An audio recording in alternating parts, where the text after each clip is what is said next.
when I died in that near-death experience at age 4, technically my biological age is 4 years old. My consciousness, though, is extremely ancient. And so when my life was temporarily forfeited, right, I played the part of like a Frodo. So they call me like a female Frodo. I was wearing that ring of power around my neck. And in that first near-death experience, it was like, Frodo booking to, the fires of Mount Doom to return that ring of power. Basically, human and sex trafficking is just the abuse of power.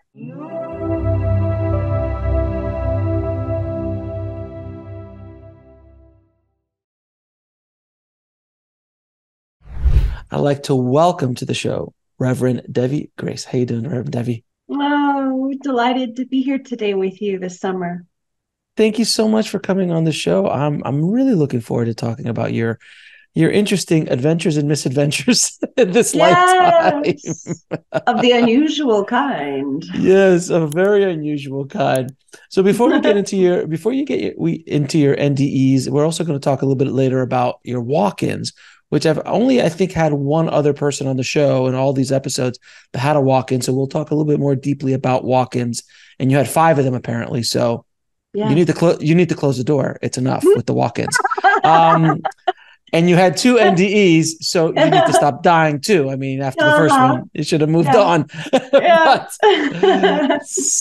What was your life like prior to your first near-death experience? Well, I fit into the category that PMA Chatwater refers to as childhood near-death experiences. So you were talking about the wild stallion that you are.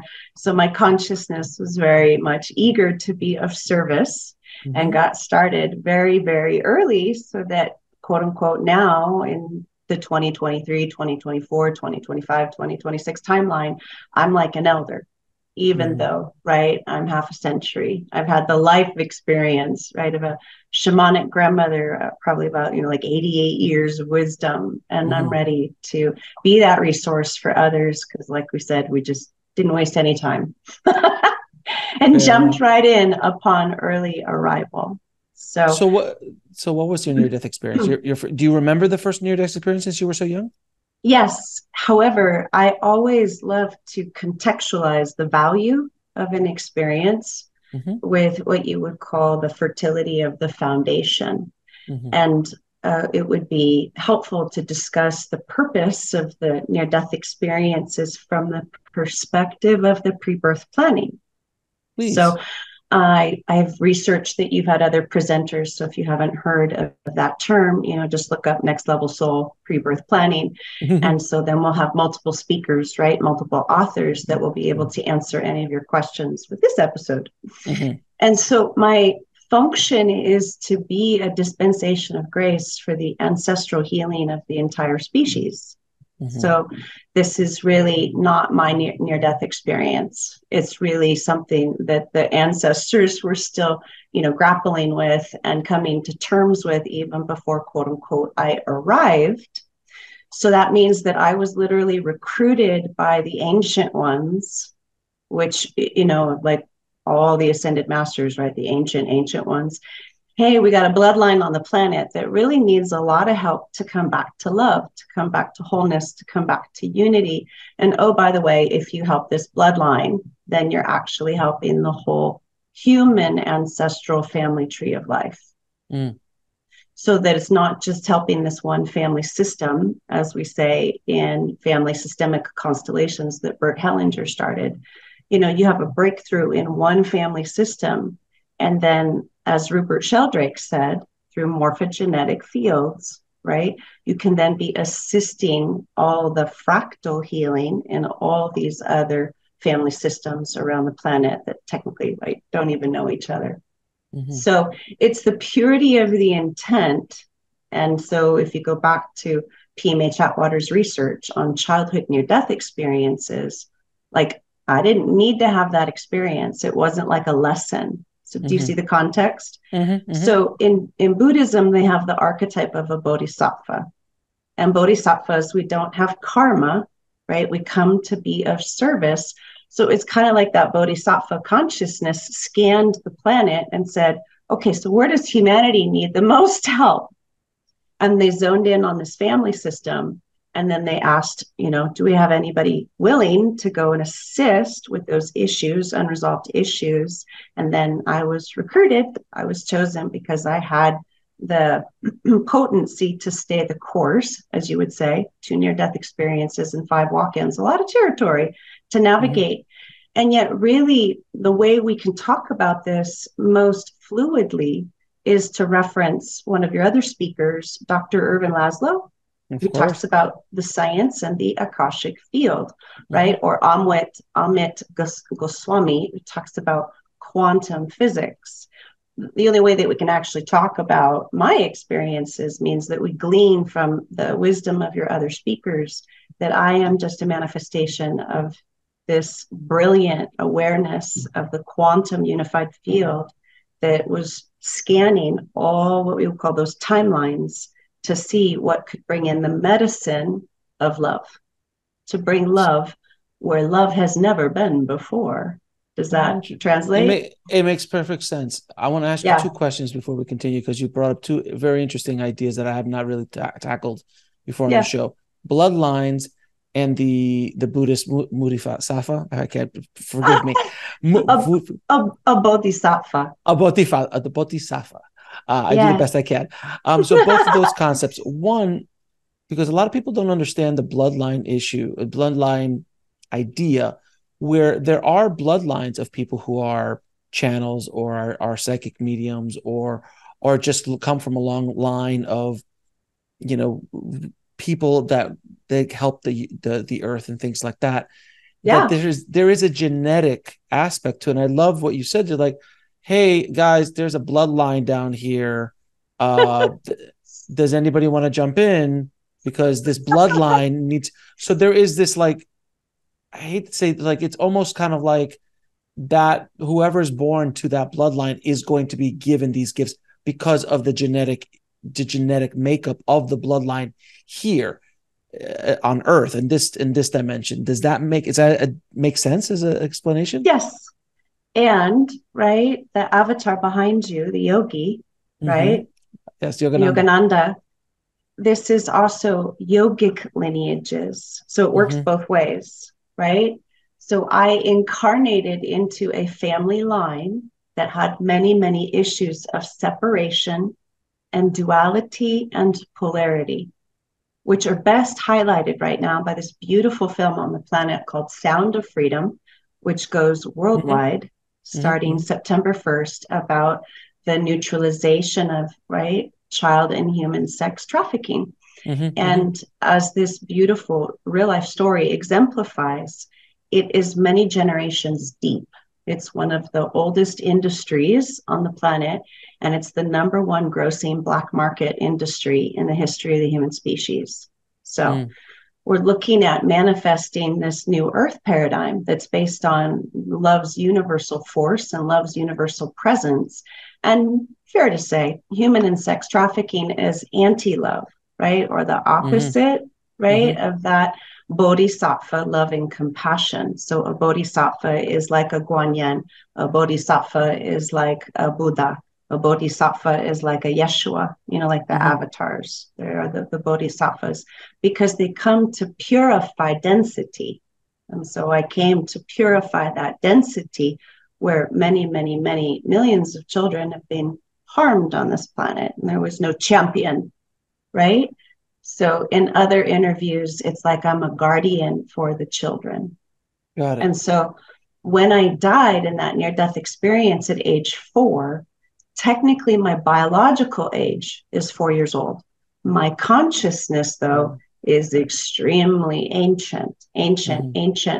And so when my life was temporarily forfeited, right, I played the part of like a Frodo. So they call me like a female Frodo. I was wearing that ring of power around my neck. And in that first near-death experience, it was like, Frodo booking to, the fires of Mount Doom to return that ring of power. Basically, human and sex trafficking is just the abuse of power. And what Right. keeps the human race in separation consciousness are misuses of Abuses of power. power. Yeah, of course. So my assignment, right, for all of my near-death experiences and all of my walk-ins is just there is a divine plan for the rebalance of power on the planet. That rebalance of power is through two frequencies, which is the manifestation of divine love and the manifestation of divine grace. Mm-hmm. And a lot of people think that love is enough. Well, yeah, love is the most potent and powerful force in all of creation. What I got to experience through all of my deaths, right, and upgrades is embodied love is made possible through the laws of grace. Mm-hmm. So all the avatars will say, yes, love is real. However, how much do we embody, right, on a biological cellular level, that love frequency? So basically, I'm just a pioneer for biological ascension, if you've ever used that term in any of your podcasts. Ascension isn't actually going to ground on the planet until it happens through full soul embodiment. Mm-hmm. And therefore, you could say each time that I died, which were really difficult deaths, not fun, right? Human and sex trafficking is quite brutal, right? Very Mm-hmm. ruthless. So I showed up as the proof that miracles are real and that love does care about these children that are being murdered, worldwide. Used, abused, murdered, and nobody knew how to stand up to those well-organized crime. You see Right. what I'm saying? So we looked at like, all right, what do we got to do to take care of the mafia on the whole planet? Right. So we're going to bring in some really gifted frequencies of multi-dimensional love and multi-dimensional grace. And, I'm special agent, Yeah, I Reverend understand Debbie what you're saying. Grace. I'm really a holy warrior. And I went, set my people free, kind of like a female Moses. You can't bring through that assistance though without going through the experience. Right. So Okay. I died all the ways that all these other kids die and don't make it. The one caveat was that I was going to be surgically, right, brought back to life to prove that miracles are real and that the human race hasn't been abandoned by that So level of divine intervention. so let's take it to the beginning then in regards to your near-death experiences. Now that we have the context, which was very important to lay out, can Oh, you yeah. talk a little bit about your first near-death experience? Yes. So basically, my air supply was cut off, right? I Mm-hmm. was inside of what you would call an ancient ritual. And that focus of that ritual is to claim the life of the child so that you can take all the life force. So Kind before, of so like, before, so before we go there, how did you get there? Like, you usually like, yeah, like how were, how were you? Did you have parents? How did you like? well, How? yeah, I had parents. However, like we said, a lot of these issues have been repeating their cycles. So Sure. an ancestral imprint means that that family has had that core wound for many, many generations, right? Family So karma, I like a family wasn't karma. ancestral karma. Essential karma. Thank you. So many kids in this family line had been subjected to those torments, so to speak. Mm-hmm. And it was just kind of like on a guinea pig repeat mode. So it wasn't about, what were my experiences of death at age 4. It's like, if you look at all of the generations that came before me, there's a lot of people that didn't make it. I wasn't the first murder in my family line. There Mm-hmm. had been family murders in the collateral damage of multiple generations of Mm-hmm. Mm-hmm. just examples of the breakdown of where we lost safety, right, in the Mm-hmm. family unit. And Okay. for those of you that realize ancestral wounds, when there is a reoccurring challenge, then it gets entrenched in the DNA Mm-hmm. or the Mm-hmm. cellular memory. So I was just an echo at age 4 of what had already happened in the ancestral catalog, right? Mm-hmm. Many, many, many generations ago. So the children that are born are innocent. and there's all of these unfinished issues in the family, right? Like catalog of life experiences, and a lot of them are very unpleasant. Like you had Anna Christina, right, who was murdered by her husband. And so when I met her, I was like, sister, see what I mean? Because if she did her ancestral family tree of life assessment, or, reading, as we say, then she would see that she's not the first in that family system to have that issue. And also it's kind of like addiction in a family issue, or abuse in a family issue in a family. Like it's just generational. It's generous. Like if you were beaten, you're going to beat. Multi-generational. If you were drunk or you had addiction issues, chances are your other parts of your family would have it too, unless the cycle stops, unless someone breaks the cycle. Which is why I was recruited. I was recruited to dissolve that recapitulation, as they say, in Toltec shamanism. Now, Oracle Girl basically called it the neutralization of child sacrifice on the planet. Big stuff. And so it's a frequency, it's an abuse frequency. And that's what harvest is, as you saw in Harry Potter, like J.K. Rowling's, right? Those Death Eaters, they just suck the life force right out of the person. And she channeled all that in. All that stuff happens and everyone thinks it's fantasy. Well, where do you think those ideas, right, of alchemical magic came from? So let's go into your near-death experience. Now that I have more context, now we can go to your near-death experience. Okay. So I found out my shamanic gifts, like Harry Potter, right? When Harry Potter experienced that, conflict with Voldemort in the crib, right? I was the child who lived. So I'm like a female Harry Potter, and I'm going up against Voldemort. Do you see the myth? And so it's like my other levels of consciousness, which are, really, really high level avatars, are like, this is just a temporary gift that she's making. It's not my karma, right? It's not my lesson. So I shape shifted into like this dragon inside of that death ritual, and reactivated through a Kundalini awakening inside of the death cycle, right? We call it the butterfly medicine in shamanism of transfiguration. And so on the other side of the veil, after crossing over, I get escorted, through all of these beautiful, wormholes and like stargates through this universal tree of life. And I got shuttled right through stargates and taken into this huge ancestral council with all of these luminous, radiant beings of divine, benevolent intelligence. And they're like, so how's it going on planet Earth? And I'm like, whoo, a little rough down there. And so I was asked to give a deposition, right? Or like translate. So what's going on with the male and female energy for that species? What are we dealing with now that we sent you in? What's going on? Because from their perspective, the cause of death was the imbalance of power between the masculine and feminine principles on the whole planet.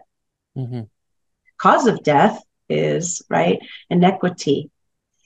And therefore, we looked at the true cause of death is analogous to, big word, the core wound of the species, of where the divine feminine, right, took a hit, and where the divine masculine took a hit. And then it showed up in the loss of the divine father principle in the family system, and the loss of the divine mother principle in the family system. So all humans are innocent, right? A family system wouldn't harm itself. That's not our true nature. So we have to look at, so where did this actually come from? So I'm there in council, right, with millions of ancestors, and they're all studying the problem, right? What is the true cause of her death, right? Because I was sent in the pre-birth planning councils to find the solution. And therefore, I was granted all of the assistance even before I was born, or granted all of the assistance before I died to bring in the solution to the problem.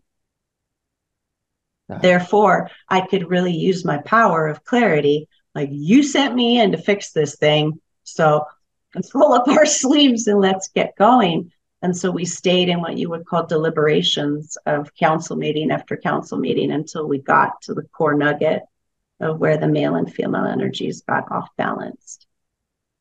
And then, right, it was agreed, all right, well, we can't do this all at once. So here's the comedy. So we're going to schedule 5 walk-ins because it would be too much for a human body to bring this solution in all at one go. Mm-hmm.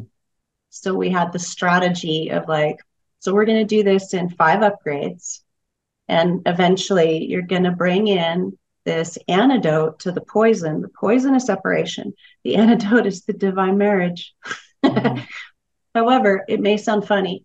It's not like a romanticized notion of the divine marriage.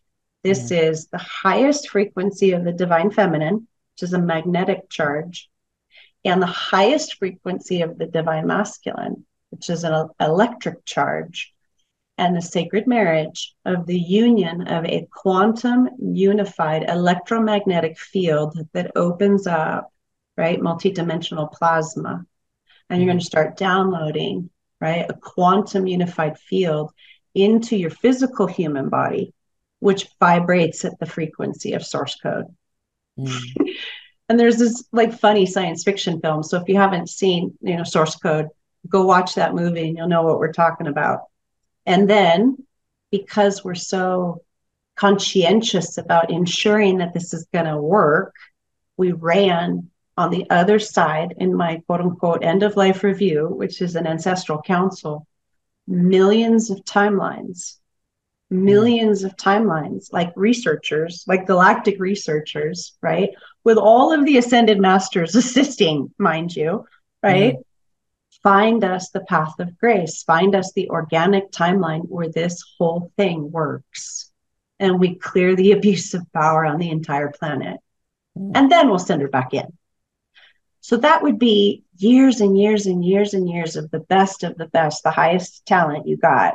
Like, in Dream Team, like the Avengers, the Dream Team, the best of the best.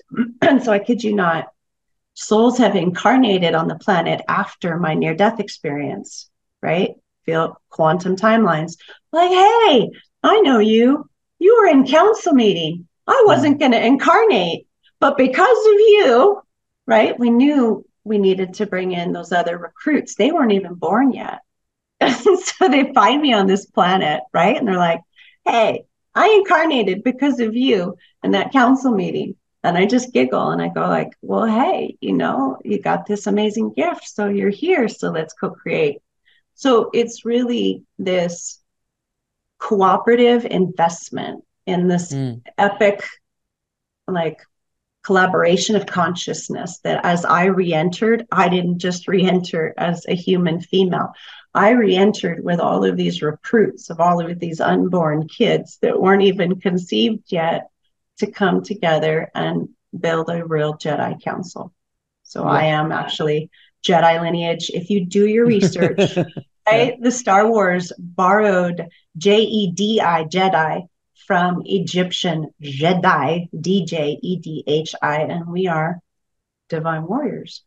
It's a divine warrior that stands up for the principle of love, right? It's not power over. It's like a Keto, right? Or the benevolent samurai. I cannot use my power, right, to enforce my will upon another. I can only use my Jedi abilities in order to literally humbly be of service to that which honors and upholds the Jedi code, which is the highest and best good for all life and living. So that's a lot to decompress. It's definitely a lot to decompress without question. So you come back after that near-death experience. You went through the Council of Elders, this giant Council of Elders, if you will. Life. Yes. You came back into life. You came back to life. From that moment you came back to your second near-death experience, how old were you in your second one? 10. Okay. And then how was life, generally speaking, as a 5, 6, 7, 8-year-old? How much do with you with know? magical gifts. Yes, I was an anomaly, Mm, right? Like I didn't fit in. It was like, she's different. Well, yeah, she's not from here. So there's one more translation that I can share that will assist this to land. mhm. And it's also been verified by Cornelius Christopher, who's out of New Zealand. I know His him. Mhm, lineage is called mhm, Coherence Healing, or Wono. mhm, And so I already knew this. And so he goes into what you would call your consciousness lineage. And he was like, oh, isn't that brilliant? You had your future self walk in to your 4-year-old near death experience. mhm, And I was like, bingo, bingo, bingo. So when I came back, I had all of this knowledge from the future now. I have future memory, right? Which is a very advanced skill set. And so it made me, ancient, or, wise beyond my years. Therefore, I wasn't a 4-year-old, and I had future memory, and I had the database of the Council of Elders. So I'm mhm. walking around this kind of like, a star child. It's not from here. Sure. And it's our mission to, right, bring through the redemption of matter. What we mean by the redemption of matter is the spirit of our consciousness fully taking up residence in our body. Mm, The manifestation of heaven on earth is the body fully trusting itself with its spirit. To trust your body with your spirit, which is Tantra Yoga, mhm, which means the vibration of our eternal spirit fully coming into embodied wholeness or embodied sovereignty in this vessel called the body temple. So I brought back, when I died and came back, all of these huge frequencies of light. mm. And that's what started healing the damaged DNA. Okay. Now, the metaphor, because see, working, right? Storytelling. Go see The Last Mimsy. Yeah. I'm that girl in The Last Mimsy. So I came back from the future, right, with the solution to heal, right, our broken DNA. And remember, they built the Rainbow Bridge, and, remember, Mhm, she's the mother of civilization. Hi. mhm, mhm, mhm, So I'm that little girl. And then when I saw The Last Mimsy, I went, mhm, that's it. That's what I did.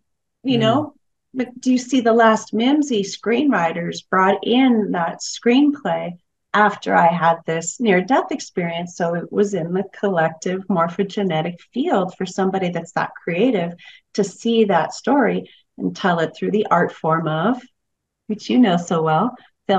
filmmaking. And I interviewed the screenwriter of The Last Mimsy There you as go. well, so I'm familiar with the struggles of getting that movie on this big screen. It took basically just took somebody with a lot of power in Hollywood to just say, I'm making this movie, and I don't care what anyone says, and they made it. So it was a really interesting story on how that movie got made.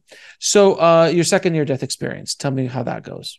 So then the second near death experience is kind of like, when you go back to headquarters, like the Navy SEALs or the Army Mm-hmm. Rangers, right? The elite, special forces.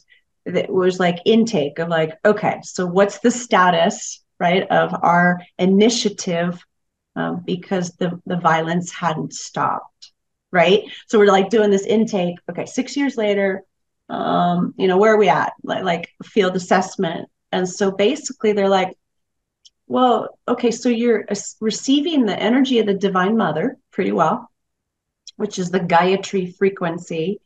Well, that's great, but your body's not really letting in the Divine Father frequency. And so we gotta amplify, bringing more of that divine masculine vibration or recipe ingredient. And so in the second near death experience, they took me through even more mysterious stargates, Mm-hmm. right? And then we transcended the level of what you would call the ancestral realms. And then we went up into pure creation fields. which are responsible, right, for oversight of our entire galaxy. And so we just, up leveled, like, okay, we're going to look at this situation now. Thank you, ancestors, moving on. And then we moved into this inquiry, because all pure hypotheses, right? Are you going to miraculously rebalance the power on a whole planet, kind of large initiative? So these creation councils stayed with that infinite curiosity of like, so what do we need now? We realized it's already done because we've already run millions of timelines. So what is the ingredient that's necessary right here, right now, to accomplish this future success? So it's reverse engineering. And then it was like, okay, we got to bring through the frequency of the Divine Father. Great. All right. They scanned all the lineages on the planet. They said, so what is the highest frequency of the Divine Masculine is Excalibur. So we went straight into the Avalon lineages, Excalibur and the Holy Grail, and cosmic Christ consciousness, right? The Divine Masculine, like cosmic Christos. And so they're like, great, do, right? Like Star Trek on the holodeck, right? So we punched up the code. And they're like, great. So can you install Excalibur in her body, which is a symbol, a universal symbol for cosmic Christ consciousness. Great. That's what's needed.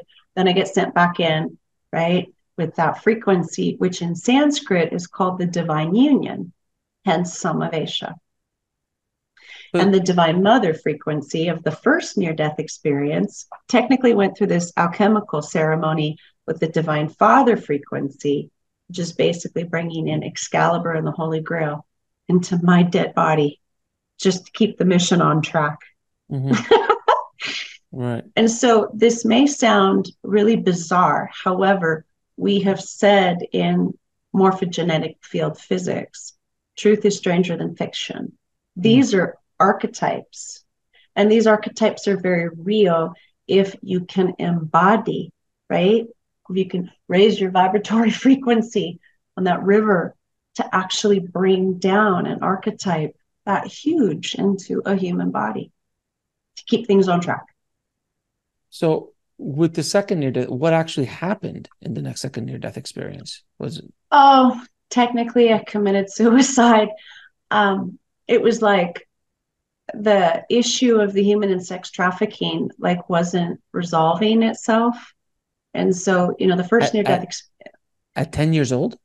Yeah. Well, wow. I'm like a genius, 10 years old. Sure. Remember, not 10 years old. Yeah. So I was asphyxiated to death in the first near death experience. And the second near death experience, I kind of threw a temper tantrum of like, I'm not staying right in the false matrix. I'm like Trinity. I knew it was a false matrix, and I threw a temper tantrum and I said, get me out of this false matrix, because I came here to be a catalyst for change and I don't see any change. So I'm going back home like a stubborn, right? So a little bit 10-year-old, a little bit. but I was like, I'm not doing this because it's not working, right? It felt like we weren't making any progress. So I overdosed on, what do you call it? A Benadryl. So I would like put myself out to sleep, aspirin and Tylenol, which would create the toxic reaction. So I put myself like I was Sleeping Beauty, and I went to the sleep of death, right? So then we die, and they're like, uh-oh, she's really pissed. So I was so mad. And I can laugh at it now, but I was like, you promised that we were going to clean up this mess, and I'm not seeing, progress, right? Because I wasn't seeing anybody else in the family system being brave enough to stand up to the abuse frequencies. You see what I mean? For those 6 years, somebody on the planet could have done what the Sound of Freedom is all about. But nobody in the family system had enough courage to do what Tim Ballard did. Do you see what I mean? And I was working from the framework of like, come on, we need a hero. So I was like, where's my hero that's going to stop the cycle? The thing is, Alex, we don't have time in the other dimensions. Right. So if we had the Sound of Freedom back in the 1970s and 1980s, then I could have been liberated. Mm. You see what I mean? Yeah, yeah, yeah. So it just hadn't happened yet. Yeah, well, the consciousness wasn't high enough to even think about something like that. It's barely high enough now. Yes. So that was my impatience of like attempting to take matters into my own hands. I'm going to go back and give them a piece of my mind because this isn't, as promised, shall we say. Got it. All right. So that makes sense. And so, they didn't really call it a suicide because children that have near death experiences, and of course, Dr. PMH Atwater has documented this, we think, I'm just going back home. Right. It's not a child that's taking its life. You don't identify with this reality as your home. I'm like, I'm just going to go back home. Do you know how many childhood near death experiences, right? Attempt to, right? Right. Take their own lives. So PMH Atwater, I kid you not, this is social service right now, communication. If your child has had a near death experience and they start having issues of feeling homesick, parents, do not underestimate how smart these children are. Okay. Mm-hmm. They can step in front of a running train to go back Sure. home Sure. because they don't know that they don't know that the earth plane can become their home. Right. You see what I'm saying? Yeah, PM was on the show and she spoke a lot about that kind of stuff. Yeah. So it's not like, you're taking your life. You're just fighting to get back to home. You see So the difference? I do. So Reverend Devi, right now, before we get into the walk-ins, which I'm sure is going to go down another path, you've thrown a tremendous amount of information out in the short time that we've been speaking so far. Yeah. And a lot of people listening might have not only trouble following it, trouble just even dealing with it or accepting it. What do you have to say to somebody who's listening to this? And I mean, and just goes, Yeah. this is a little too much. This is a little way out there. There's a lot going on.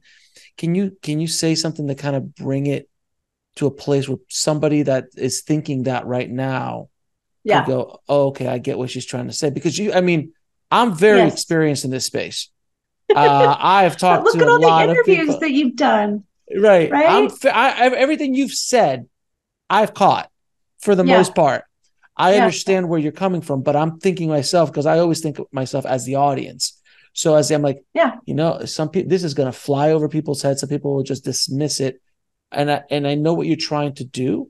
So is there anything you can talk to those people who are listening right now going, she seems to be a little bit off the reservation here. Can we bring something down? Yeah. Well, let's ground this in terms of what is the nature of a true revolutionary. Mm-hmm. This right here that you and I are having is a revolutionary conversation. Mm-hmm. And I'm going to give you a huge compliment. Okay. We scoped interviewers on the planet and you were selected. You, Alex, were selected because of all the interviewers that you've had before this conversation. Mm-hmm. See? So in recognition of who you be, this is even why we're having this revolutionary discussion, because you have interviewed all these other specialists and all these other experts and all these other authors. So therefore, in all naked honesty, you have this library. You have this collection of speakers. I will only make sense, right, if people give it time to land through the principle of cooperation, which means that this interview in what you would call the timeline of August 2023 is only possible because of all the interviews that you've had up until this now moment. Mm-hmm. Oh no! If you were episode number 1, I would have been like, "Whoa!" And that's the thing. Because of the amount of information I've already studied on my own, and also the people I've talked to. I mean, we've at this point we're over episode 300, so we've done over 300 episodes of talking to these kind of people. So I grasped everything you said.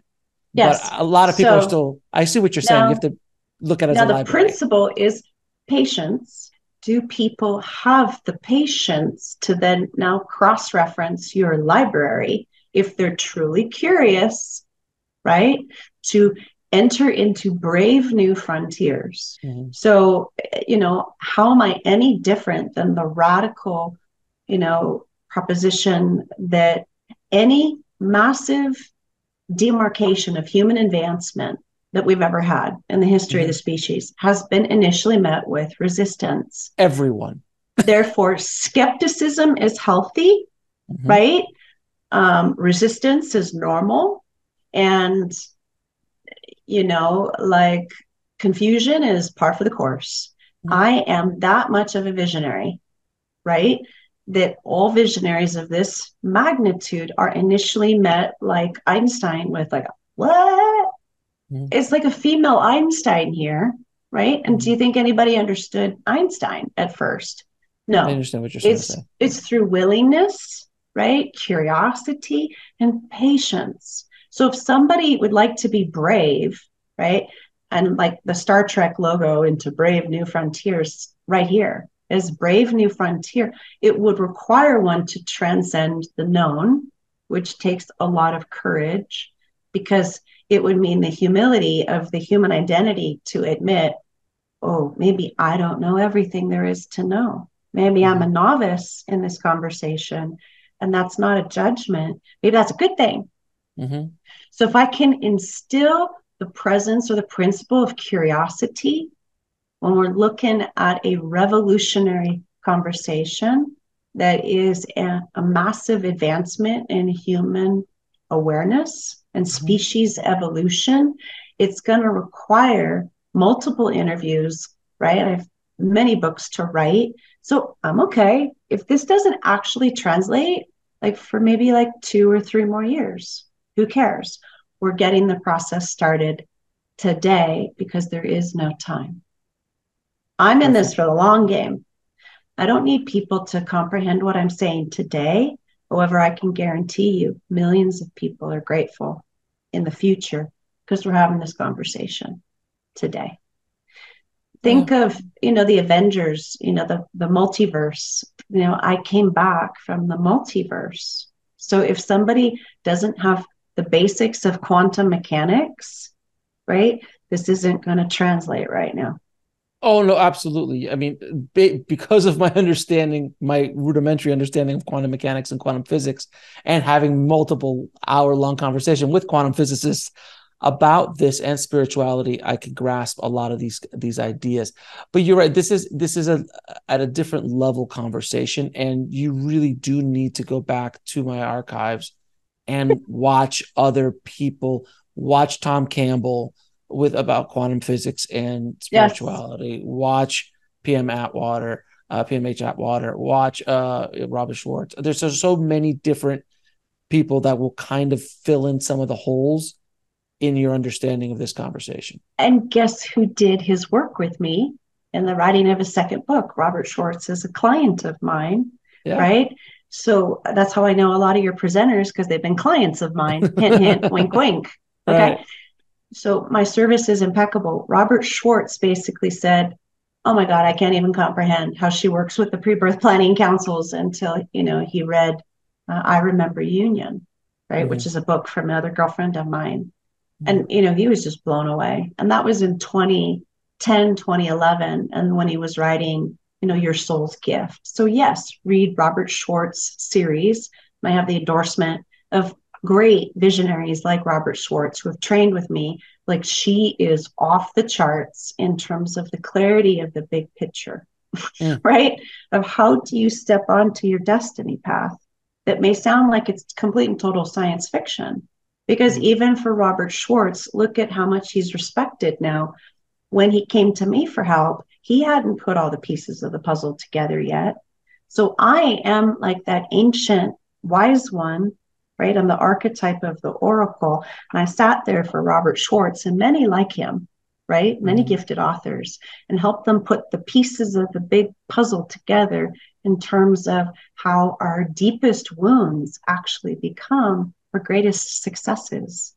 If you stay on the path of the hero's journey, as Joseph Campbell would say, right? Or Maureen Murdoch, the heroine's journey. right? I've So had her on the both of them. I had yeah, experts on both of them on this show. yeah. So, I'm like Rey Skywalker. I'm the archetype of the Prime Jedi. So you literally are not interviewing a fantasy. I'm Sure. Rey Skywalker. I'm the Yeah. Prime Jedi. And I Sure. am a part of the twin dyad. So Hmm. legends transmit universal truths, right? Because in shamanic ancestral wisdom, the storytellers are the ones that paint the picture of what's possible. And therefore, people require healthy imagination to hear a message that is so at the level of legendary. Mm. I am here to fulfill on a legacy and do not act as an individual. And all the great teachers and all the great avatars and all the great lineages that have come before us stand with me. They are my cohorts in this endeavor. And it's nothing less than freedom for the Mm. human race. Because you've got to transcend the fear patterns and replace it with embodied love.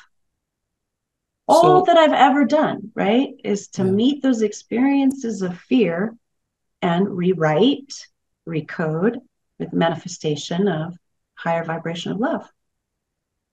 So let's get into the murky waters of the walk-in. This is a very interesting concept. Can you explain to people who don't understand what a walk-in soul is or walk-ins are? Can you explain just shortly what it is? There's an organization on the planet that was started by Ruth Montgomery, Mm-hmm. and it was called Walk-ins for Evolution. Mm-hmm. Again, the we call it in the divine child is the suspension of disbelief. Mm-hmm. Are you willing to take an exploration of what's possible through the principle of suspension of disbelief, Mm-hmm. right? So that puts the ego mind to sleep. And can you stay in infinite curiosity? That's what's required. Grace pass. And Star Trek basically said it's our job and our responsibility to navigate brave new frontiers. Walk in is just an archetype of what Dr. Yvonne Kaysen, right, from Spiritual Awakenings International, you've already interviewed her. She's, right, another friend of mine out of Canada. These are just spiritually transformative experiences. Who Right. cares if you call it an NDE or a walk in? She on the planet coined the human race is going through spiritually transformative experiences. That's a really big category. That Mm-hmm. can include out of body experiences. That can include, remember the film Interstellar, Sure. right? Future self, right? Coming to help, right? The issue with the daughter in this timeline, go watch Interstellar, right? This Mm-hmm. conversation will make way more sense. Do you see why you were also chosen as a filmmaker? Mm-hmm. Not only will people benefit from going to your archives, people will benefit from actually revisiting these films Mm-hmm. and get into the mind of what it takes to be a visionary filmmaker because they have already demonstrated all of this. Close Encounters of the Third Kind, Last Mimsy, Star Wars, Harry Potter. You catch my drift? These are epic legends. Well, guess what? The legends are real inside of our hearts, right? Avalon, Camelot, Holy Grail. Like we're bringing the mythic truth, the mythic reality into this physical space-time continuum. That right there is the journey of the hero. That right there is the journey of the shero. So I'm bringing legendary wisdom into this reality. A walk-in is nothing more than a spiritually transformative experience.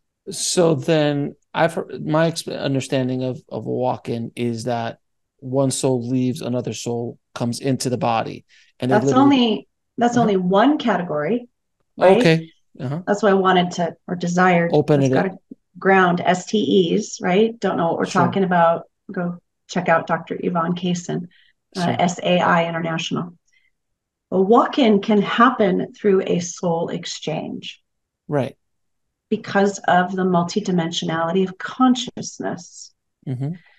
Now, my walk-in is basically, like I said, an aspect of my oversoul. Right. If you haven't heard of the metaphysical term oversoul, it's basically saying that the human personality died and an aspect of my highest self came in, right, and traded places, right? Mm-hmm. Human self down for the count. Highest self, oversoul, recruited, brought into, right, this pivotal juncture in the mission's timeline. Mm. So and And then therefore, so you did could you get say,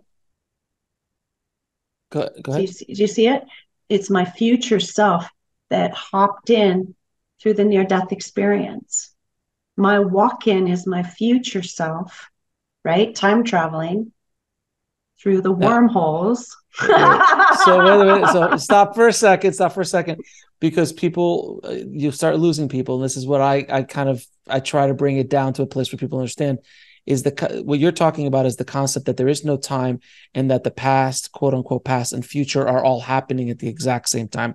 So all of our lifetimes, even lifetimes that we would consider in the past, are happening at this moment. This is a very ancient idea from the Vedic traditions, yogic Yes. traditions, and many other traditions around the world. So Yes. what you're saying is that Matthew McConaughey from Interstellar, from a future version, comes back, quote unquote, back in our timeline here to Back to help. the future. It comes back to the future essentially to help the situation that is going on at this moment. Your head's Yes. going to start to hurt as we continue to talk, because it does start to strain the brain, because our computer is really not great hardware. Our mind, Yeah. not So great hardware far. to understand. So far, to understand these concepts. These concepts we're now getting into the deep, far ocean of quantum physics Yes. and really deep spiritual ideas and concepts that are now meeting with quantum physics and quantum mechanics. So that's where you're talking about. So your walk-ins were future versions of yourself coming in to kind of upgrade you. It's Yes. kind of like if I would go back, if I go back and I was a 16-year-old with the brain that I have now, the Yes. damage I could cause. Are you kidding? Right? First, Or Matthew J. Fox's character in Back to the Future sure. coming back to help himself, right? Yeah, right. Yeah, exactly. Because, yeah, exactly. In the So we can second, have a playful context. A right. more advanced version of myself came in, walked in to a less advanced version of myself that was stuck in very deep, thick, murky ancestral karma. Right. It was like in the if I can marvel it out for a second, in Yeah. Avengers Endgame, Yes. the all of them came back. I think the more advanced Captain America, like in the Yes. timeline, came back and had to fight his current version of the first Avengers, and he's like, "Oh, you're just really with the same line again." And so, like, yeah, I could do this all day. I know. So is that kind of thing? It was kind of there to help the situation. So we're having a little fun here with the movie references, but it's hopefully kind It of picturing, it translates. Yeah. translates a little bit better to what you. So these walk-ins you had were not this traditional soul swap. It was more of yourself coming in and upgrading. That's a concept I've heard in Ascended Masters There you go. And myths. who had his first walk in? I have no idea. Siddhartha became Sure, Buddha. Buddha. Yeah, Walk in. exactly. So Right? Yeshua became Christos. right, and Okay. so on So and if so you on. research ascended master lineage, they are walk ins. And they Right. are all, right? Star avatars. Mm-hmm. You Coming see what in I'm to try to saying? help. Yeah, I understand Coming in exactly to what you're help the saying. human race. So we got a long history of very gifted, right? Multi-dimensional consciousness working with the human baseline, human personality, baseline frequency, Hmm. upgrade, baseline. The human identity is just the personality. We are so much more. Therefore, every single Hmm. spiritually transformative experience is just to like transmit to the human race, you are so much more than your human identity. So we're going to blow the mind of the human identity listening. Hmm. The personality can't grok it. Stranger No, in a of course. strange land. The consciousness can. You see what we're getting at? Let go of the attachment to the human identity, then you can walk in this kind of a discussion with more ease and grace. So I would say for the older crowd listening to me, meaning my age or older, the body and the human consciousness is a floppy disk, where consciousness is the internet. Yeah. It's so much more information that you can grasp, where the floppy, very limited comparatively to the vastness of it. As an example of what we're talking about, universal consciousness, or, tapping into that is the equivalent of the internet, is the closest thing we have to that here. It's just like all information all the time, everywhere.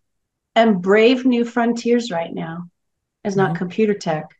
It's consciousness tech. Therefore, think of all the future generations that are going to find this interview and go like, those two are brilliant, just way ahead of our time. That's all. A visionary is just ahead of their time. And yet future generations, they're going to find these archives and they go like, they figured it out, ahead of the curve. Well, I mean, Yeshua was that way exactly. I mean, when Yeshua showed up, I mean, what did they? The poor guy had a rough time.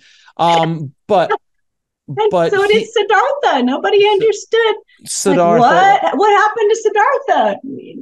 Well, I mean, the same thing you could say about Yogananda. You could say it from a lot of these kind of ascended masters who elevated humanity in one way, shape, or form. And we talk about Yeshua and Siddhartha, who are ancient, and really there's no footage of them. But you look at someone like Yogananda, he died in the 1900s, and there's footage of him, and there is the books that he wrote, and he was a walking talk, and the actions that he was able to do to bring the East to the West, yoga, meditation, that was all introduced by Yogananda. It's not, he didn't change the world, but he changed the world. And you know what I mean?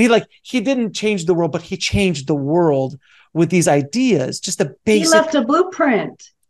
Exactly. And now you look back and you go, oh God, that guy was talking about meditation and pioneer in the roaring 20s. Like, can you imagine an Indian with a turban walking around New York talking about meditation and that the power is within you in the 20s? Yes. That's exactly what he did.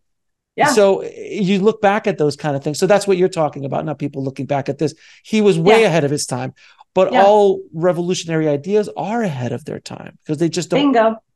They just how many people are like, the car is a fad. The horses really is where it's at. I mean, horses what don't. What the heck is a steam engine? Or what the heck is a cell phone? Or what the heck is the internet? There's all these progressive revolutions. Now, my willingness to strategically position this is that I work through partnerships and alliances. So I am a member of the Ancestors Within Alliance. Do you see what I'm saying? So my experience is now couched within the Ancestors Within movement on the entire planet. Or my experience is couched within Spiritual Awakenings International cohorts, colleagues, right? Presenters, luminaries, visionaries, cultural creatives. I do not present my ideas as an isolated individual perspective. I strategically position all of my presentations as I am a member of an alliance here with all of these messengers collaborating together to bring this awareness forward in, right, that principle of collaboration or co-participation.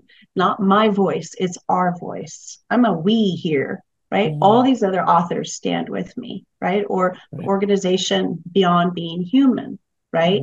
I stand with other messengers, and all our pieces are like a mosaic.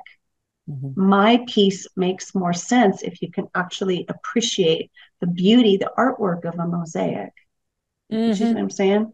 Like there's a palette here, right? I'm one of the paints that's being applied to the canvas. My piece of the divine plan will not make sense if you don't have like all of these other ancestral authors, right? Right, That have right. made their contributions for the advancement of human consciousness. Now, here's the bold, right, challenge. Do people want to play small and keep the planet where it's at? Or do you like to play big and go into bold, brave frontiers? It's like only the brave heart, right? Scotland. That man was a radical. You see what I mean? And Braveheart, everybody yeah. looks back, Yeah. at the dude's a hero. They thought he was crazy. Like, what do you mean you're going to take on England? They're not messing with my people anymore. It Well, was tremendous. Gandhi against, Yes. I mean, one man took down the British Empire. Bingo. One very small Indian Yeah. man took down the British Empire. He had a lot of help though.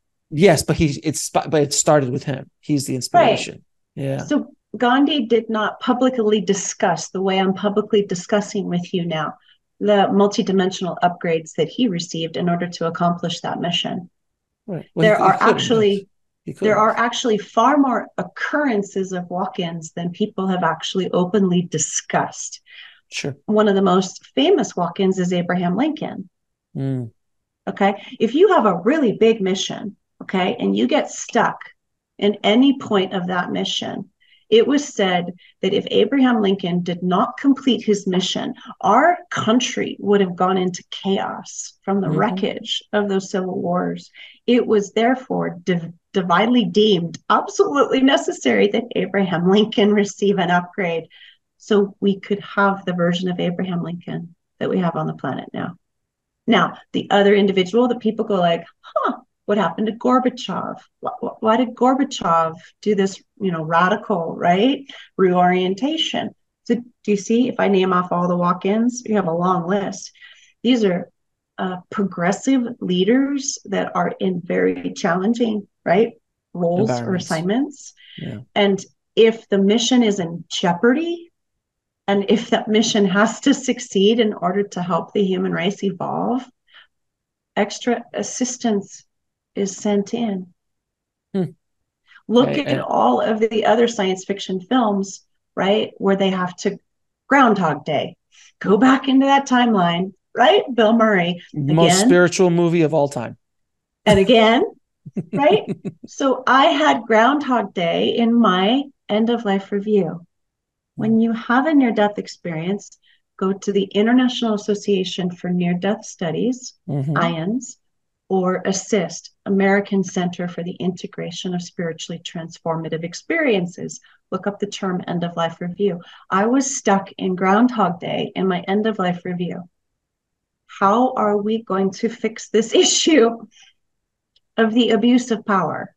So you've got to realize that, this Groundhog Day can be a valuable asset if you think of it in terms of, I am researching timelines and I have the grace, right, of infinite learning curve. On the other side, we ran every single timeline like Groundhog Day.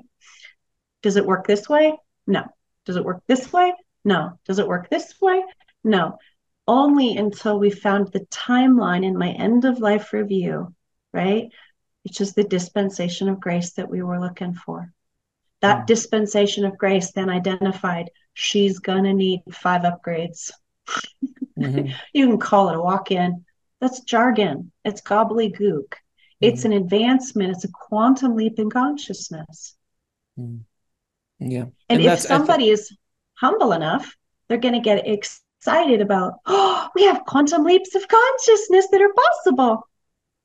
And what you said is very true, that the advancement of humanity will not come from the external technology, though that will continue to grow, but only in service to the expansion of consciousness within the individual and within the species as a general statement, which in my opinion has been happening, but not fast enough. And there's things stopping it from continuing to grow. We are arguably in many ways treating ourselves differently than we did in the Dark Ages, let's say. So there has been advancements, and the days of Yeshua walking the earth, or the days of the Egyptians, or even farther back, which is one of my favorite things to talk about, is ancient civilizations Ancient civilizations. and things that go farther back than our timeline suggests, our narrative that we talk about today suggests. So we have been upgrading, and then if you go into the Yuga cycles, we are actually coming out of the Dark Ages. So Dark Ages was the literal bottom of that Yuga, and now we're going back out. So of the Kali Yuga. Yeah, the Kali Yuga, exactly. So we are now evolving, but we need some help. And it's heck yeah. but I gotta say though, in the scope of human existence, what has happened in the last 200 to 300 years has been insane. The speed monumental.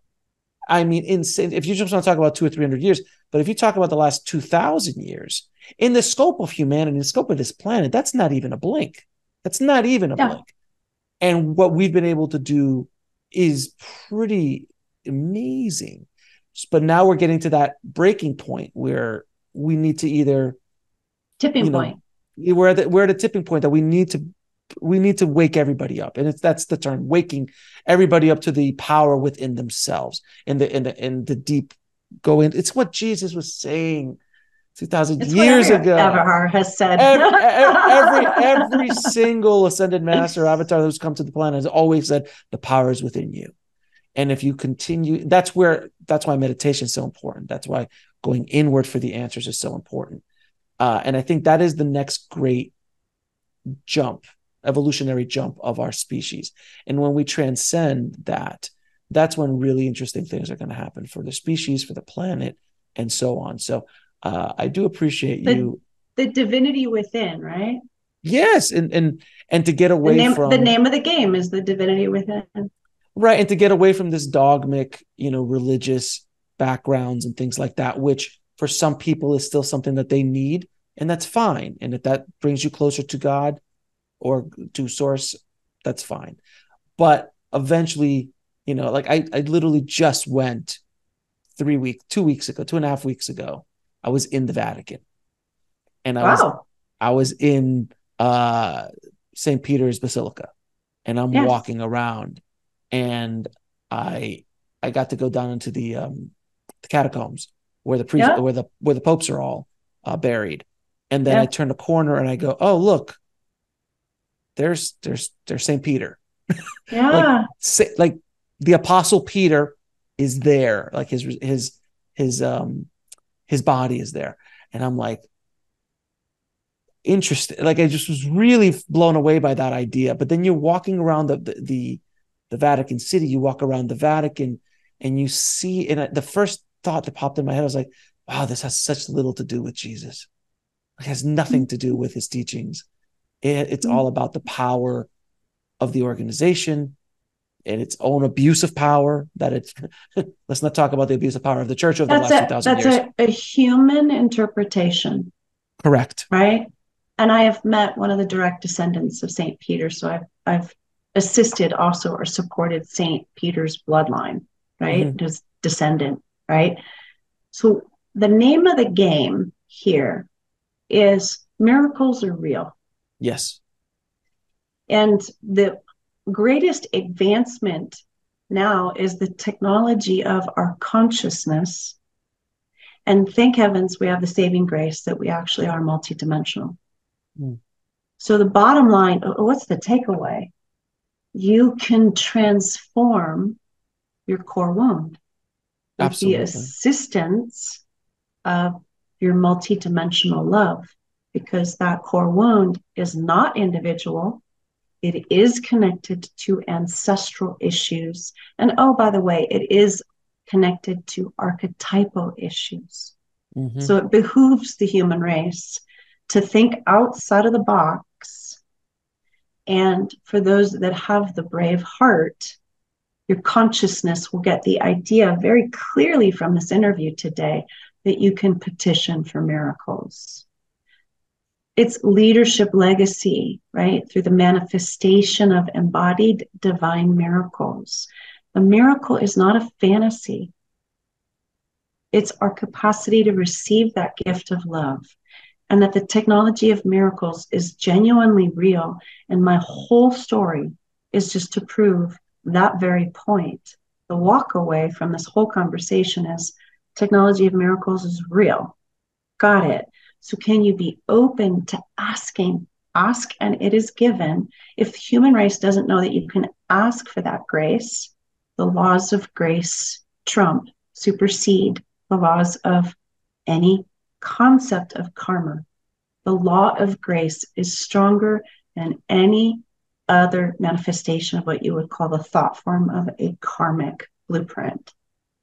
That is a radical game changer. Take that to the bank. That will free millions of souls on this planet, not to mention, right, hundreds of thousands of family, right, systems. If you believe that you already are worthy to receive the dispensation of grace, that is the manifestation of a divine miracle, ask for it.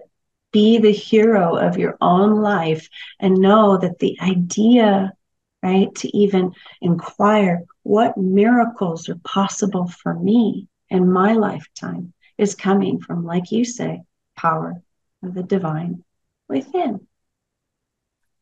Reverend Devi, this has been such a wonderful conversation. Thank you so much for sharing your adventures with us and going into the very deep waters that I did not expect to go to in this conversation, but I'm glad that we did.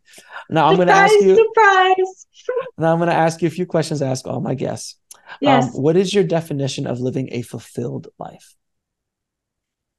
The joy of the embodied soul, right? Getting to live the truth of my soul through my human body, basically. The integration of heaven on earth. That's where I get my greatest joy, my greatest pleasure. I'm on my soul's embodied divine path and plan. Now, this is going to be a fun question. If you can go back in time and talk to little Reverend Devi, what advice would you give her? Believe, my divine child, that you are capable of miracles that will go down in the records of the human legacy of some of the most exquisite dispensations of grace possible. Believe, believe, believe, believe. You can be the conduit for miracles, right? Not for thyself, for the greater good of the whole. Let yourself have that miracle to be of service to all hearts around you. How do you define God? Prime source. Simple. And what is the ultimate purpose of life? The embodiment of that divine source, love energy. Here. The embodiment of heaven on earth. The love is within, the light is within, and the divine union is within. And where can people find out more about you and the work that you're doing in the world? For individuals, I am structured as the divineunionacademy.com. For couples, for organizations, for businesses, we're over at divineunionfoundation.org. And then, like I said, I partner with all these different lineages, and you can find us at ancestorswithin.com, spiritualawakeningsinternational.com, and beyondbeinghuman.com.